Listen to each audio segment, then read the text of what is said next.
Good morning, Wareham. It is Monday, October 7th.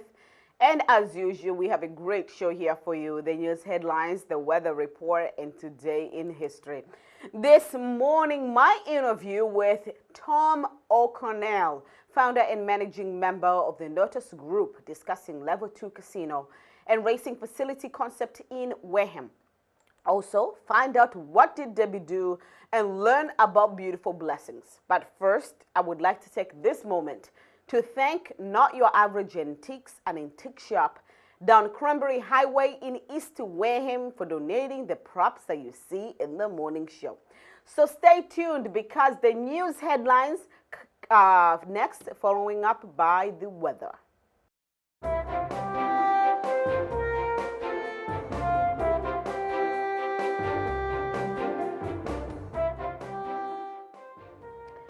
So Wareham Week had the following, and we're going to start with a debate over the naming of the new elementary school.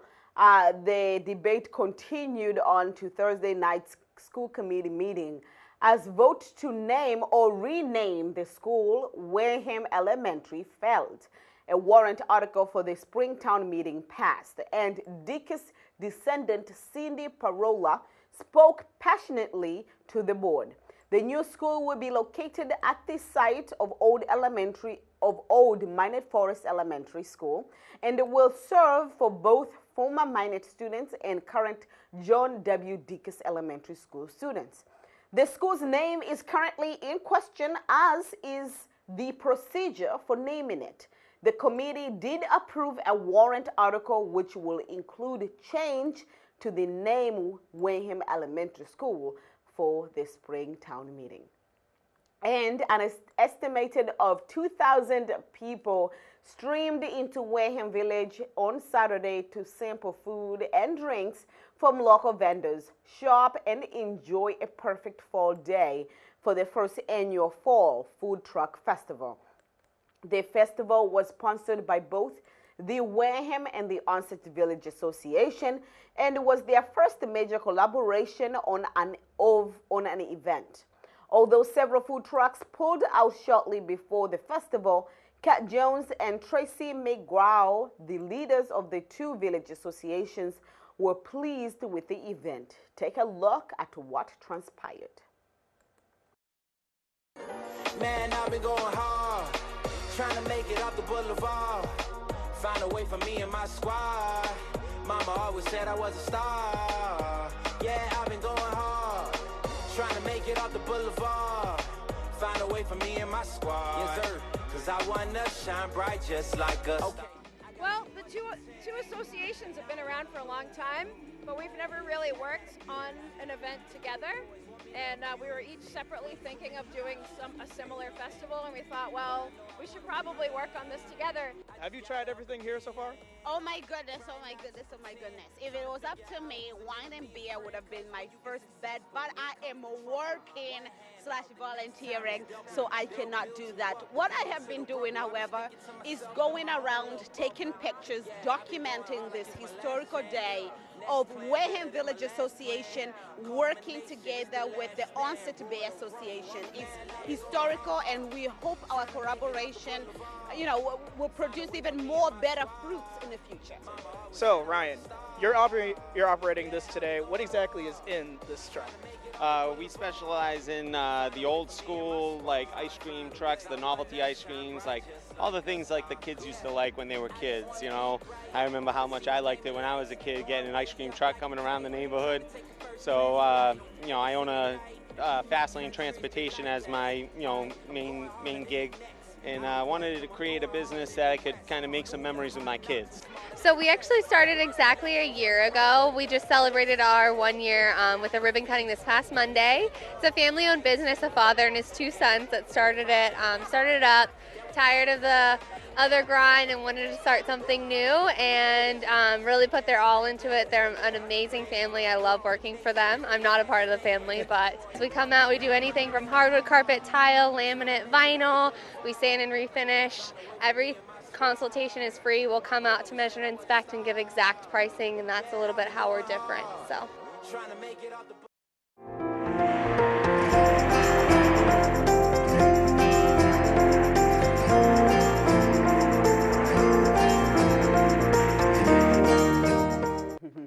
So welcome back. So we are doing things a little differently this morning. As you can see, we are going to utilize our green screen for the weather. We have it here, so why not? So I am going to squish to the side so you can take a look at what to expect today, Monday, October 7th. All right? So we have high at 73. Does not feel like 73 degrees out there. I actually stepped out to go to grab some tea, only to find out that it's chilly, windy, so it doesn't seem like it's going to be 73. Hopefully by this afternoon, we're going to feel that 73 weather. As you can see, it's just going to be sunny, no rain today, which is fantastic. Lower 54, not cooler enough for you to sleep without a fan or an air conditioner. So make sure you have one of those at home. And tomorrow, Tuesday, oh my goodness, the polar opposite of today. Cloudy, angry clouds, and some rain. High at 62 and low at 52. So make sure to dress accordingly. Have that umbrella near you. And yeah, tomorrow is going to be a reminder that this is fall, my dear. So that's for this morning's weather forecast. And right now we're going to move on to our first featured program of the day. And that is, What Did Debbie Do? She is not your average Debbie, and unlike her sister Debbie Downer, this Debbie is a Debbie doer. Hence the big question, what did Debbie do?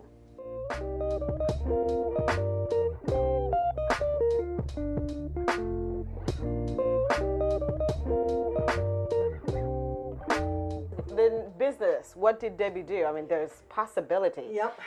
Plethora of questions. We get asked that every time. All the art shows. What did Debbie do? And they're standing right in front of the tent, and I'm like, it's a way to cut the ice and get people talking and laughing, and then of course they're going to come in, you know, and look around, and you never know what's going to happen. An enthusiast for bright colors, Debbie is the artist behind these loud, extravagant, and emotive artworks. From murals, painted furniture, to jewelry, what didn't Debbie do? Now, your pieces are very colorful. Yes. The one behind me, it's blue and purple, gold. Yep. Very, very colorful, very bright. But when I saw it, it was almost like seeing a spirit, free. Yes. And that's how I feel when I paint. Okay. Yes. I do my artwork, and I'm in my own world. I shut the door. I open the window, put the fan on, because you're working with alcohol, so you got to have a little bit of ventilation. And I start making colors, and I start making that picture, and that's all that's in my mind right there.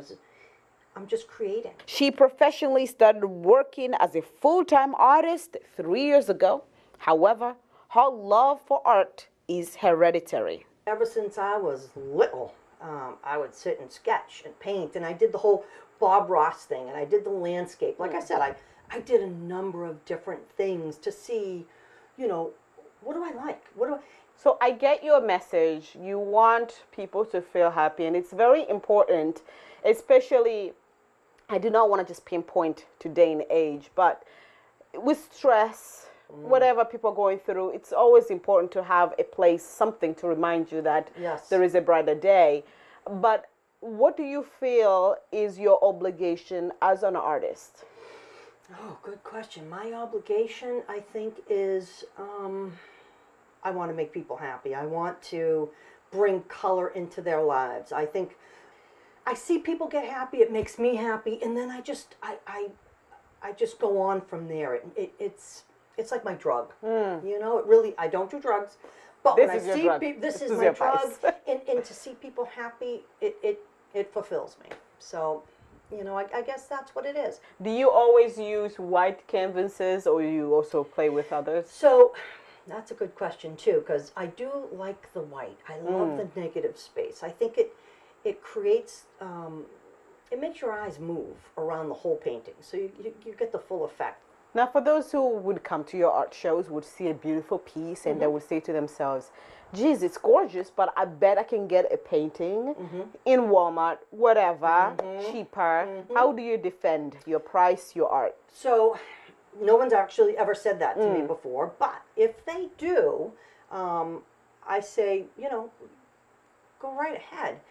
Anyone could go in and buy that piece of art, but what does it mean to you? It's not going to have the same emotional background of when you go to that art show and you meet the artist and you talk to the artist and you get a piece from that artist.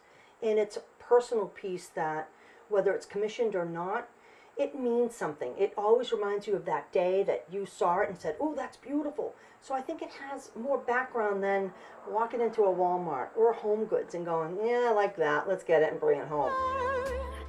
Forever and ever till the end of time. Oh, why don't you take me to the moon? For more answers to what did Debbie do, please visit debbiedidit.com. Walk up to you, do do do do you.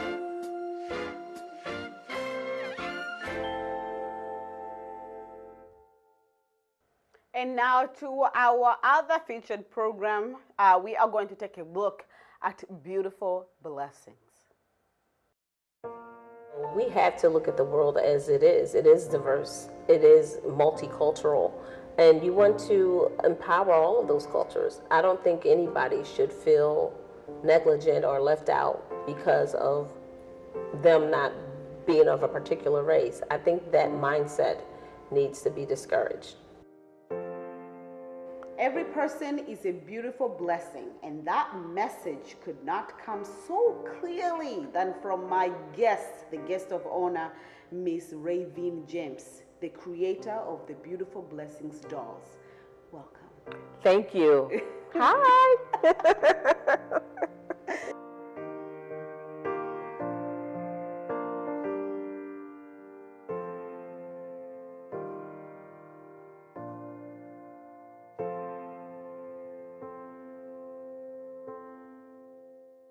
So let's talk a little bit about your dolls. Your dolls, they may look like just a doll, but they carry a very powerful message. Yes. They are a movement Yes. by themselves. So tell me about Beautiful Blessings, and especially about the name, where it comes from. Okay, so Beautiful Blessings is a unique doll collection that empowers girls and women. And I got the message to say, call them Beautiful Blessings, because that's what you are.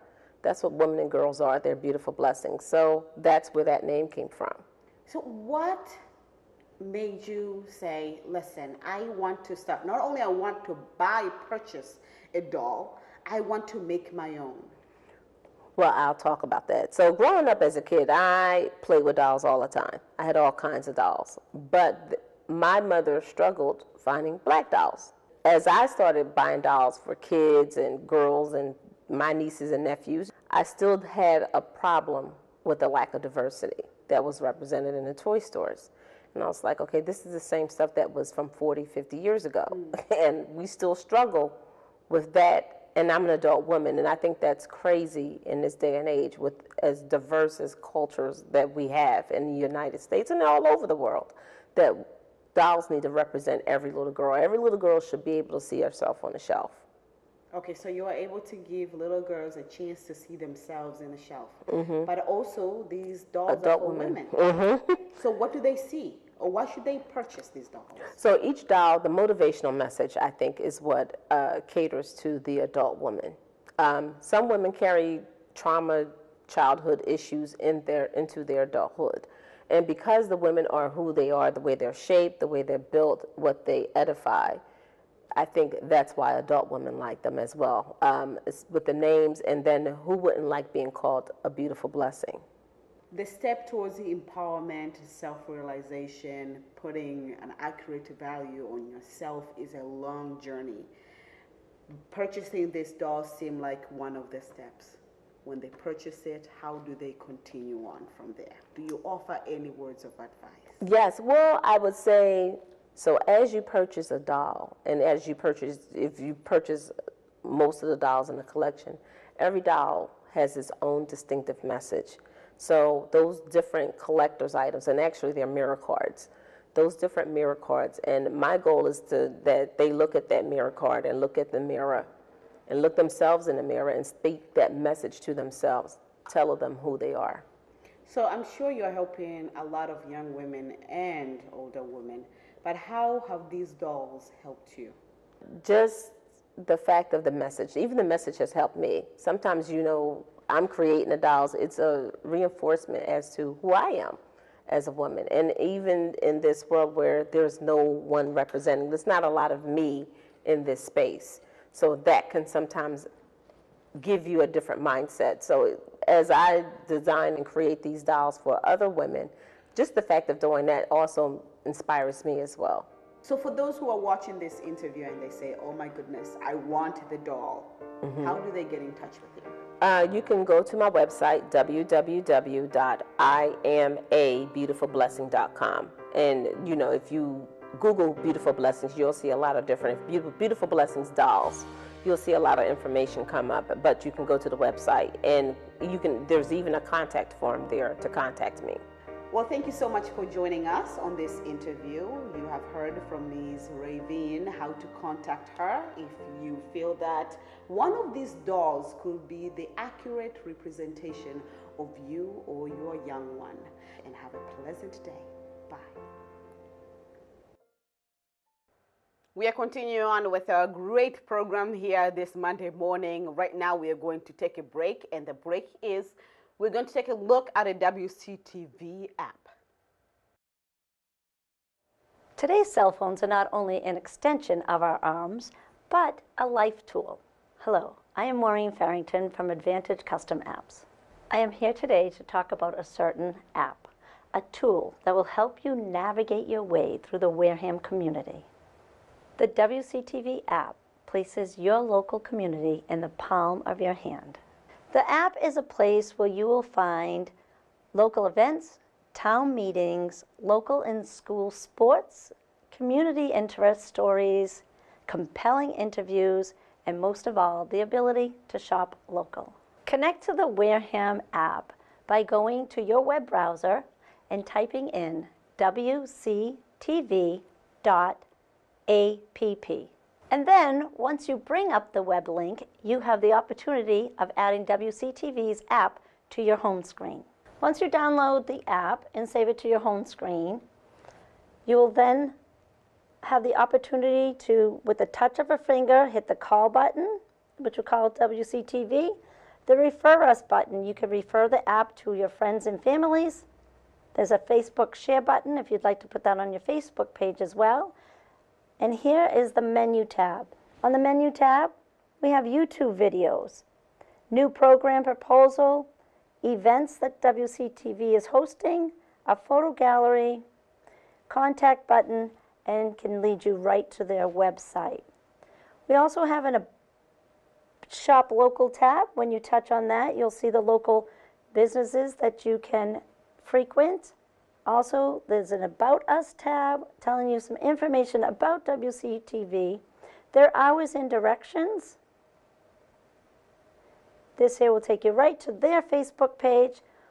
There is a donate button if you would like to donate to WCTV, and a join button that will let you join their community. Many local establishments are listing their business on the WCTV app.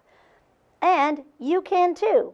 It's a great way to showcase your business to your existing customers and your potential new ones. For a nominal fee, you could list your business on the Shop Local tab as well. A percentage of that fee goes to fund a scholarship for an outgoing senior. So be in the now and get the WCTV app on your home screen.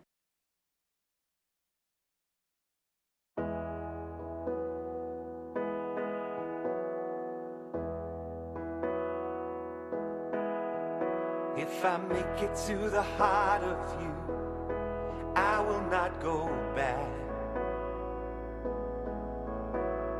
I know we can make it through, turn it blue from black. If I make it to the heart of you, I know you will see that the heart of you belongs at the heart of me. If I make it to the heart of you, I won't let you down. I know you believe it too. Put your armor down. If I make it to the heart of you, I can make you see that the heart of you belongs at the heart of me. 'Cause there's a better world if you open up your eyes. It could be beautiful.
Hello, and thank you for being with us this morning. We are broadcasting live from our WCTV studio. This is Good Morning Wareham, your source for local news, weather, traffic, and more information. And now for a moment in history, let's take a look at where we were today in history.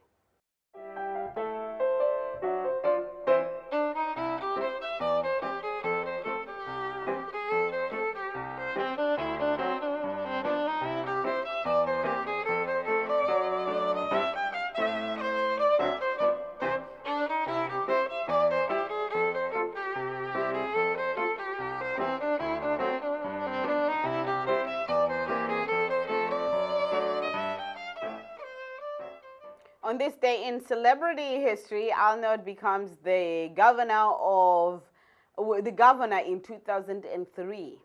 Arnold Schwarzenegger was elected the governor of California on this day 16 years ago. He first moved to the United States in 1968, and his first claim to fame was being a bodybuilder. He went on to become a movie star with films like Conan the Barbarian and The Terminator. As an athlete, actor, and a politician, Arnold turned out to be quite the Renaissance man.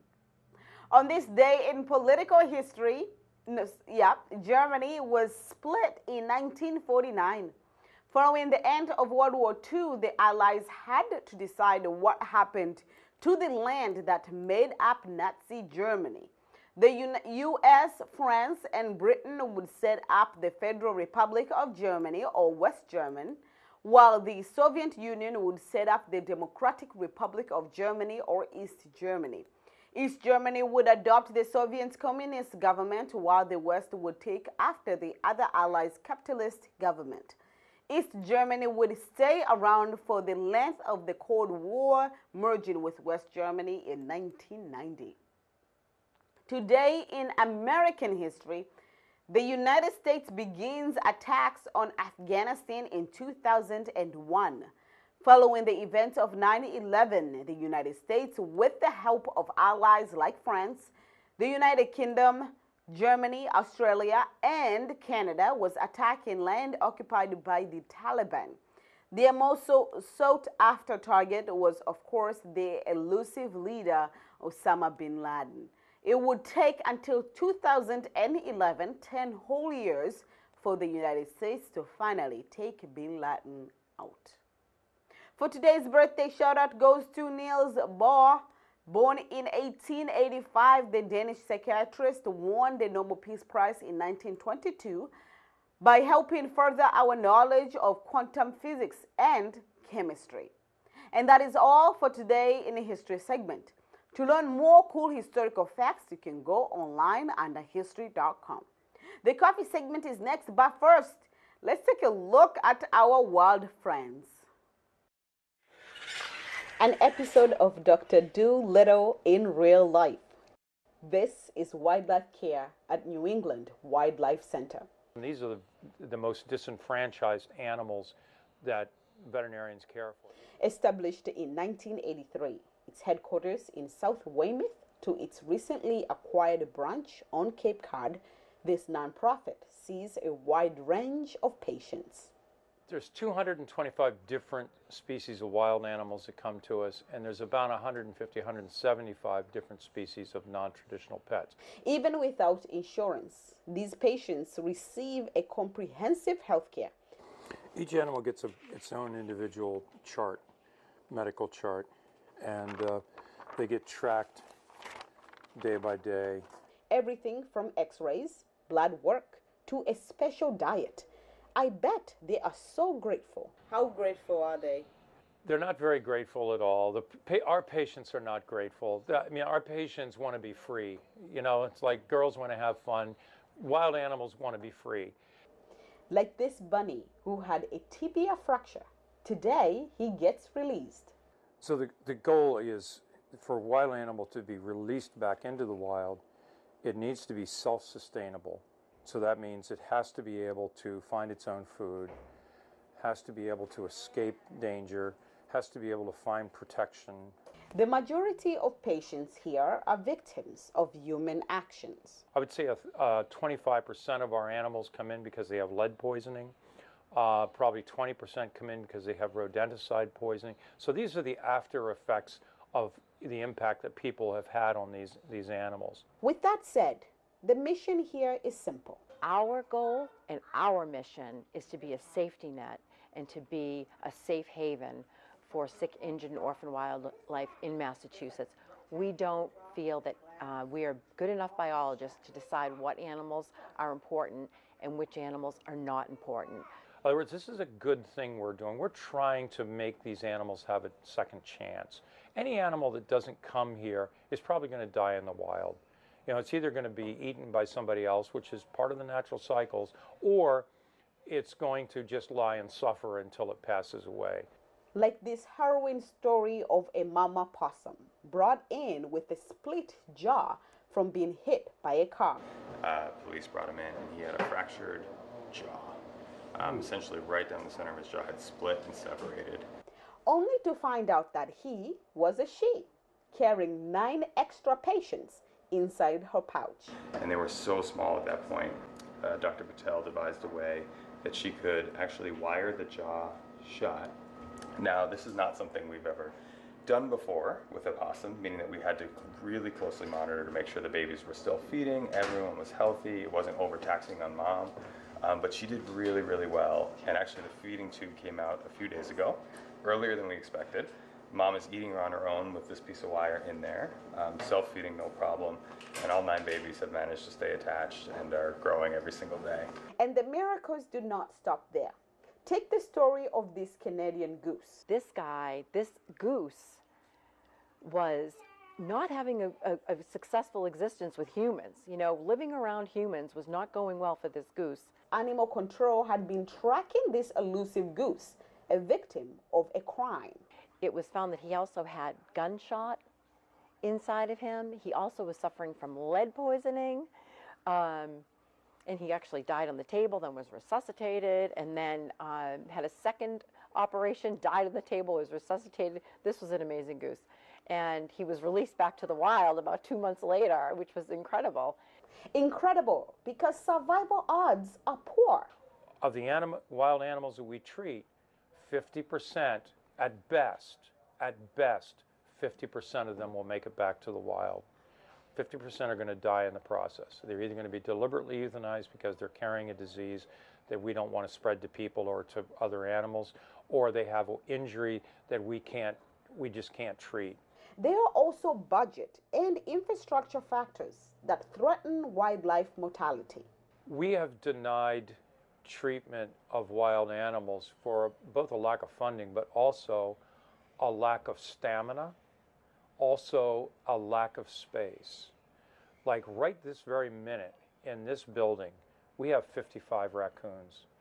55 baby raccoons that mothers have been killed on the road, have befallen some sort of injury. Now realize each raccoon family has five babies in it, so we're talking about 11 families here but we can't care. These animals need to be fed every 20 minutes. All that screaming you hear in the background is raccoons begging for food, and there are people in there feeding constantly, almost from sun up to sundown. Take funding, for example. The hospital is by law required to provide the same level of care as of commercial veterinarian hospital without the state or federal aid. If it was in a commercial setting, the average cost for every one of those animals would be about $100 per day. $100 a day, and multiply it times the 5,000 animals that we see that come into our centers. And then we multiply that times the average number of animals, the average number of days that these animals stay in the hospital. You're going to come up with a figure that is somewhere between $4 million and $7 million. Now that does not even come close to what our budgets are.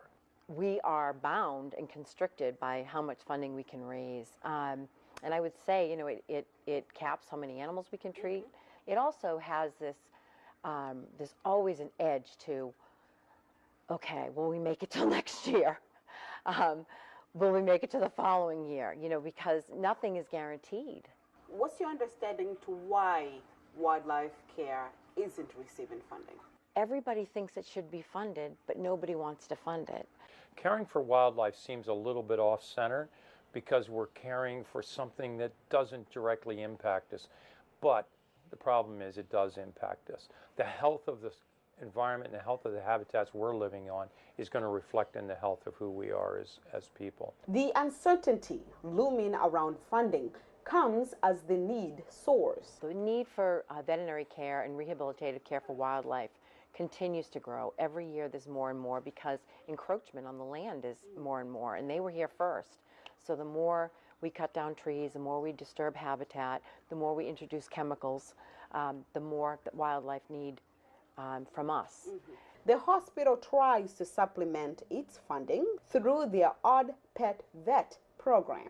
They bring in birds and reptiles, amphibians, and those animals get cared for here for a price, like a commercial practice, and 100% of those dollars go to the nonprofit, and that gives us about 20% of our funding. In addition, the public can also drop off their odd pets at the hospital while they are away. There are a lot of areas of need, but what is the concentration right now?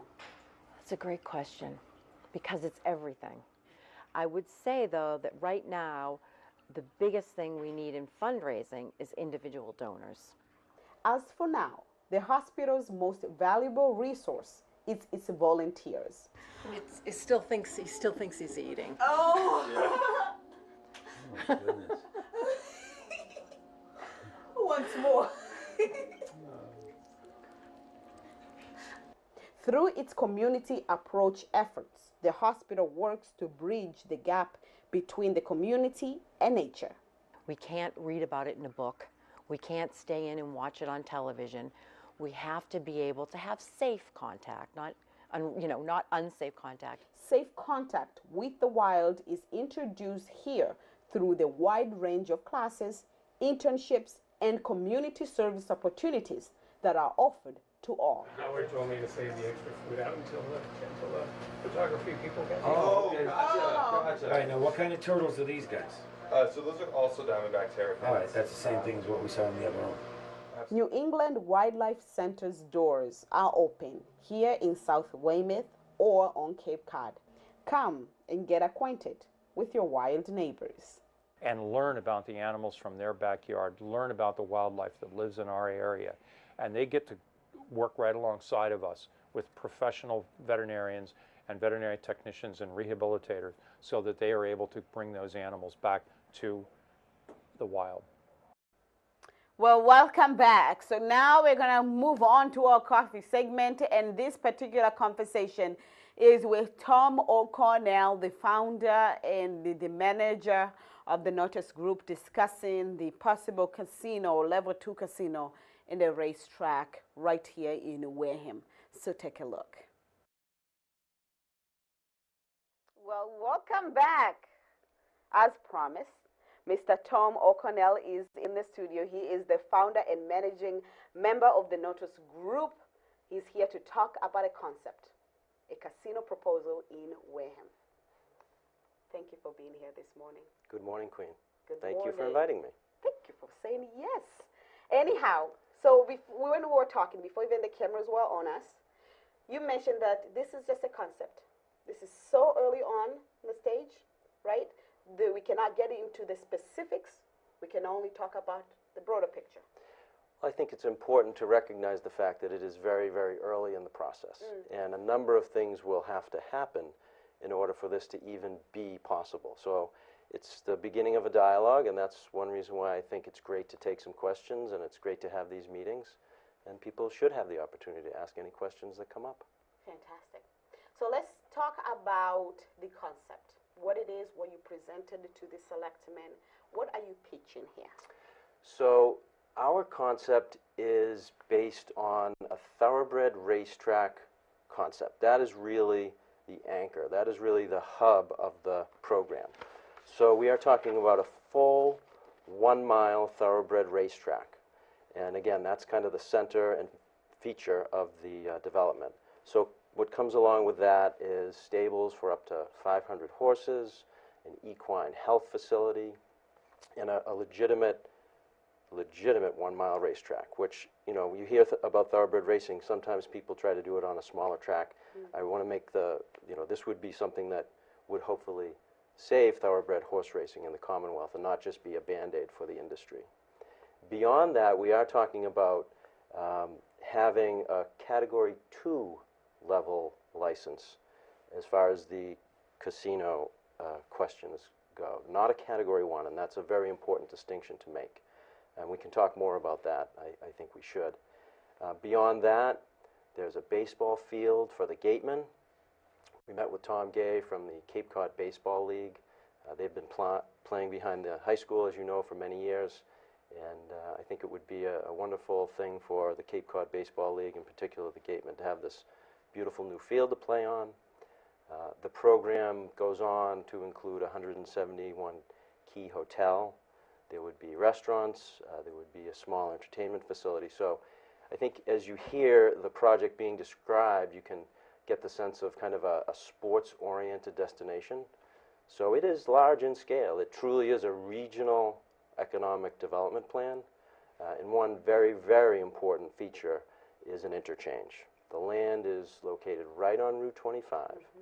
And I think in order to have a development of this scale be successful, you need to have great access. So that's why we're programming a full diamond interchange, which just means you can access it from any direction. Now this proposal is very ambitious in so many levels. Okay, it's going to require some changing of the law, the gaming law. Correct. Okay, So before even we talk about that, we dive into the challenges that you are facing currently. Let's talk about you and your family. I mean, this will be ambitious to you guys too, being your first casino if it's approved. Well, we, as you know, as we talked about before the camera started rolling, have some projects in Quincy that we're ambitious in nature, and we're very successful. One of the reasons why we decided to have the announcement for this project in both Quincy and then later that same day in Wareham is because of the proven track record. We're able to take on big challenges. We're able to take on big projects and solve problems along the way. So even though this is ambitious, this is what we do. This is what you do. All right, so let's talk about the challenges that you're facing. And let's talk about the level 2 casino versus level 1. Yes. Tell us more details. So the gaming law, as I think you know, created 3 zones in the Commonwealth. And it created 3 Category 1 licenses and 1 single Category 2 level license. So the Category 1 license is a full destination resort casino. So we all know that one of those landed in Springfield, MGM. So that's Region B. So that's all set. In Region A, we all know that Encore landed in Everett.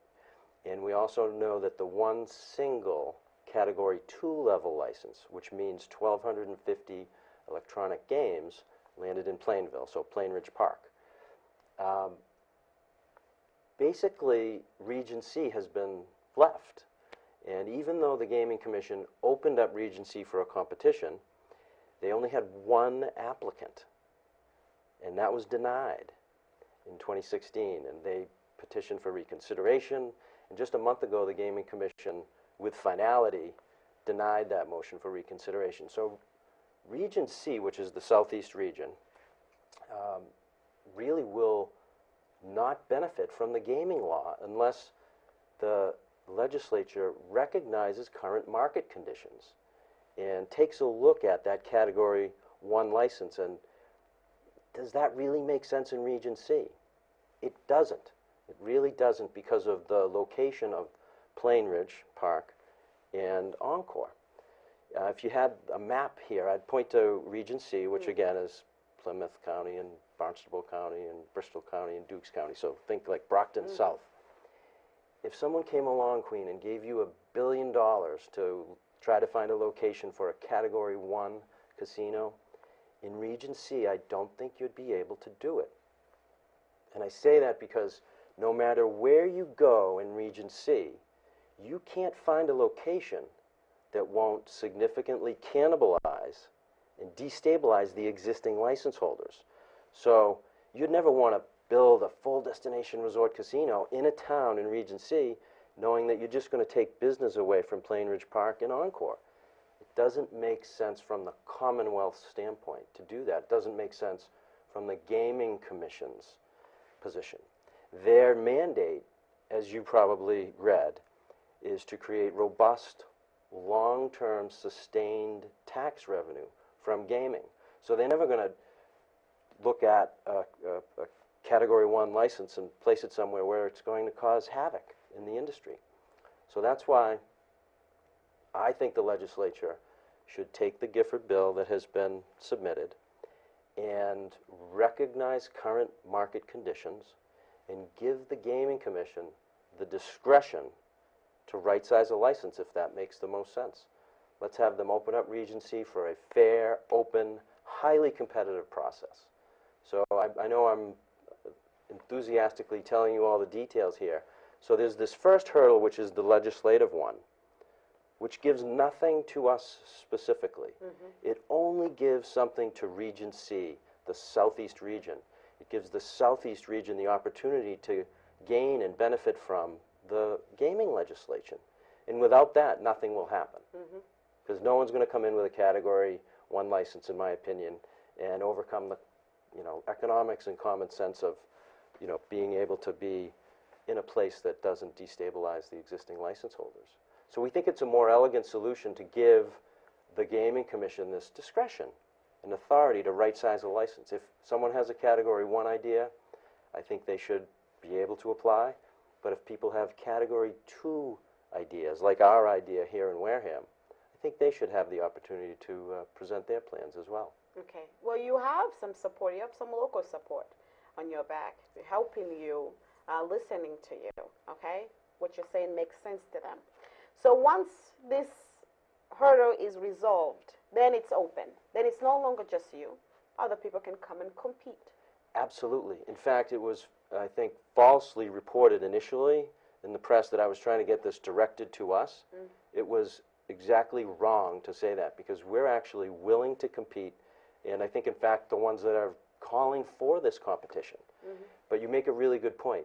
We're not even sure if we have the best idea. We could lose. You know, this is a very competitive process. There's a very, very lucrative tax package that comes along with a host community agreement, and there will be many, many towns and cities that will want those tax dollars, and they will compete for this. So we have to think of this as an opportunity for Wareham, and there'll be other towns and cities that will view it the same way. So once the Gaming Commission is given that authority, you know, I have to recognize the fact that there could be a better idea out there. So why are you attracted to Wareham? Why would this make sense in Wareham? This makes sense in Wareham because of the Goldilocks principle. It's just right. It's just far enough away from Encore and just far enough away from Plainridge to not in any significant way destabilize those existing license holders. We have market studies that show that in this region, Region C, in this town, Wareham, and on that specific parcel of land, we are able to repatriate, recapture dollars that are currently driving over to Rhode Island. It's a sin to see Massachusetts license plate sitting in those facilities when those tax dollars should be staying here in the Commonwealth. So we think Wareham is the exact perfect location for a Category 2 level license. And again, we have market studies that demonstrate that. We just need the opportunity to compete. Well, this is very interesting. Your response to this is you're recognizing the potential in Wareham rather than seeing it as, or taking advantage of Wareham. Completely different from some people have said, residents in Wareham, when I told them that I'm going to be sitting here with you today. As I mentioned before, when marijuana was introduced, when we voted yes to bring marijuana into our town, people were questioning our morals. Like, what is this going to do to us? Okay? We seemed desperate that we are making decisions because we do not have the revenue. We are struggling in this town. Most of our departments are underfunded. Now, you're coming in the picture, and let's say, yes, you get approved, everything goes completely right. Others would still see us as making decisions because we are deprived in some sort. So bring that idea close to home, how you see this as an opportunity not only for you, but for us. I don't see it that way. I see this as an incredible opportunity where Wareham wins. You know, this isn't me coming in and trying to build a factory or something that could be viewed in a negative way, or a power plant or something like that. This is something that Wareham could be very, very proud of. Winning by 1,000 jobs. I think that we should take a step back and realize that unless the legislation, the Gifford bill passes, there'll be no opportunity for these 1,000 union construction workers. There will be no 1,000 permanent jobs. There will be no way to activate tourism.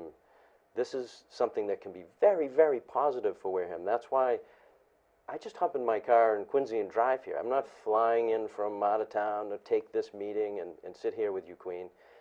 I'm local, and I want to do great things in Wareham the way we've done great things in Quincy.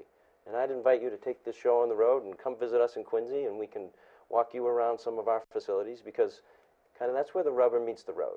If you can deliver on the promises that are made, that's where I think the difference is with us. Okay. So where are we at the moment? We are waiting for a hearing. The Economic Development and Emerging Technologies Committee, it's a joint committee,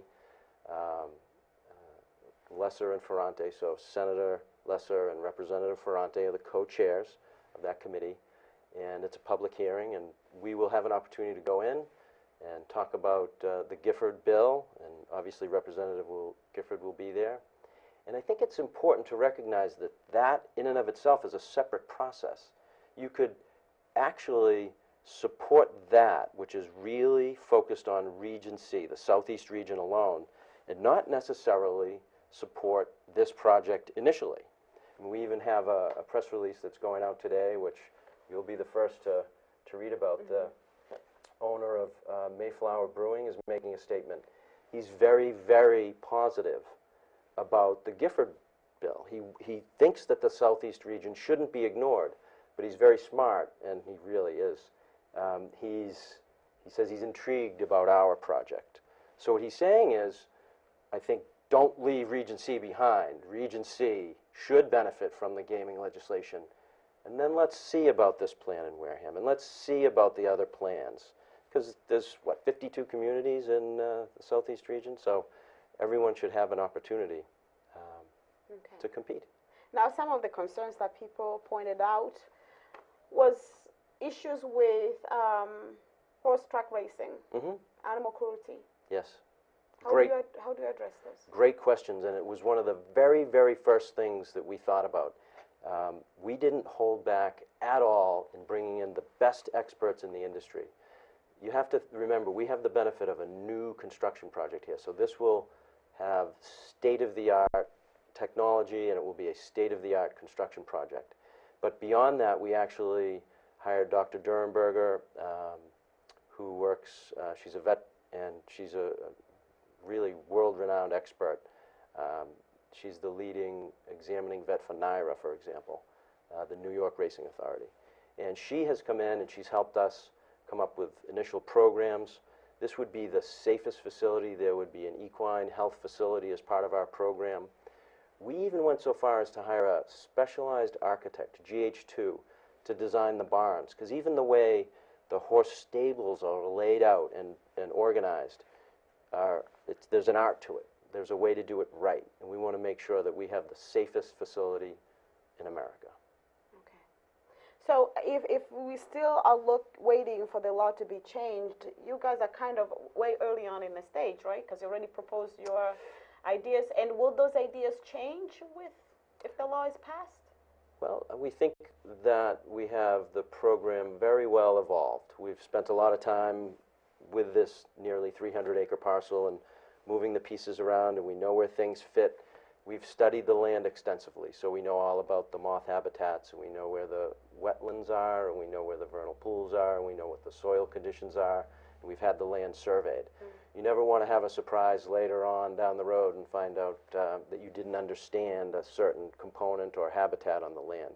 We've already done all those studies, which is why I come back to that Goldilocks principle on the real estate. Location, location, location is great. The conditions are phenomenal, and we think the timing is right too.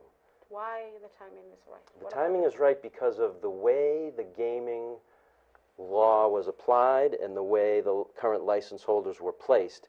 It kind of left Region C to the side. There was all this chaos about the Mashpee Wampanoags and what would happen there, and it was just a long, tortured story that has resulted in Region C being left behind. So the timing now is that the rest of the Commonwealth is known. Those are licenses that are in place. Those are facilities that are up and producing tax dollars. And now I believe the Gaming Commission will turn its attention to Region C. So that's why I think the timing is just right. People don't want thoroughbred racing, this entire industry, to die in the Commonwealth. And Region C shouldn't, this entire swath of the Commonwealth shouldn't be ignored. And once again, you're not going to stealing customers from other places because you're going to offer something completely different. We do want to be a destination, we do want to be family oriented, and we do want to have that sports orientation right here in Wareham. Well, thank you so much for being in the studio. I have learned a lot, and I hope you can come back later on as this continues to develop. The next step, we can come and discuss about that too, and we can dive more into the details.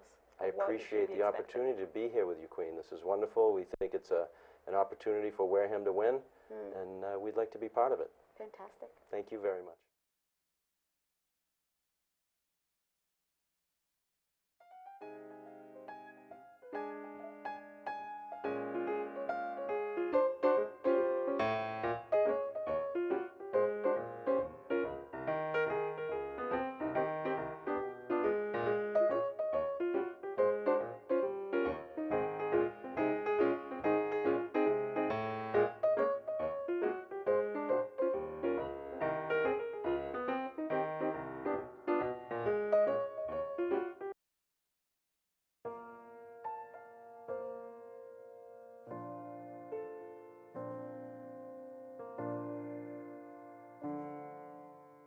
I'd like to make none, but unfortunately the need is great.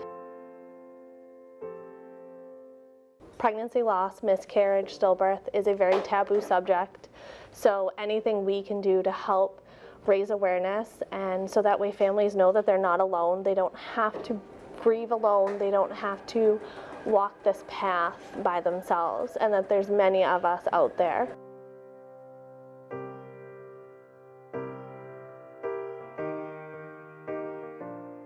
Unfortunately, to be able to purchase a gun like this, there's such a small market, it's almost unavailable. So when families are in those moments that they get the news that their baby's gone, it's not available, and you just can't walk into a store and get something for a tiny baby who is only 1 pound, you know, and it's to help take a little bit off their plates.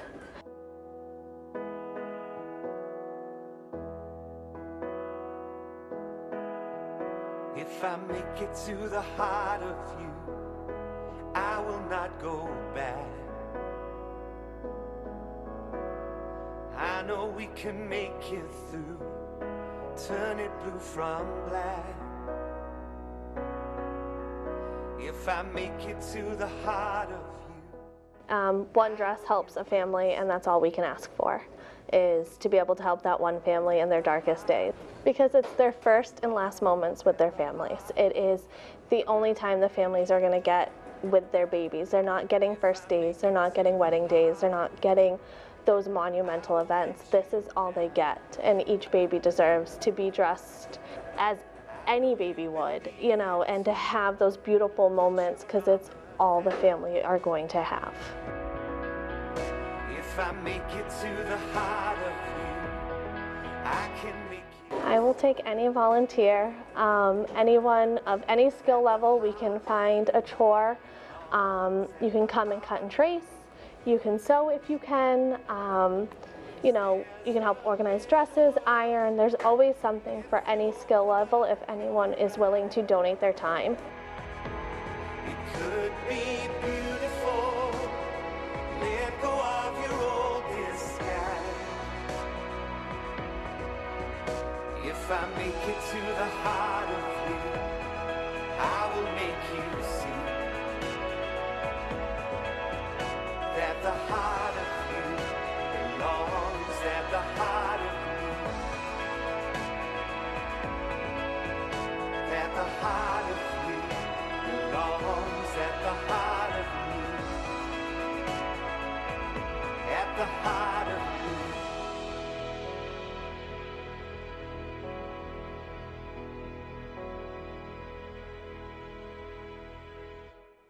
Thank you so much for being with us this morning for another show of Good Morning Wareham. We'll be back on Wednesday, but before Wednesday, let me tell you about tonight. This show will re-air this evening at 6 p.m. At 6 p.m. we'll air. We'll also go on our YouTube channel, Wareham Community Television on YouTube. For the Wednesday part, Wednesday we're going to have two guests. We're going to have a gentleman come in to talk about solar panels, how you can go green, and also we're going to have a lady from Deacon's is her family. It's going to come here to talk about the name changing of the upcoming elementary school, the new elementary school, and she's going to plead her case. So basically, we're going to have a fantastic live program for you. So with that, Wareham, have a lovely day. See you Wednesday. Bye.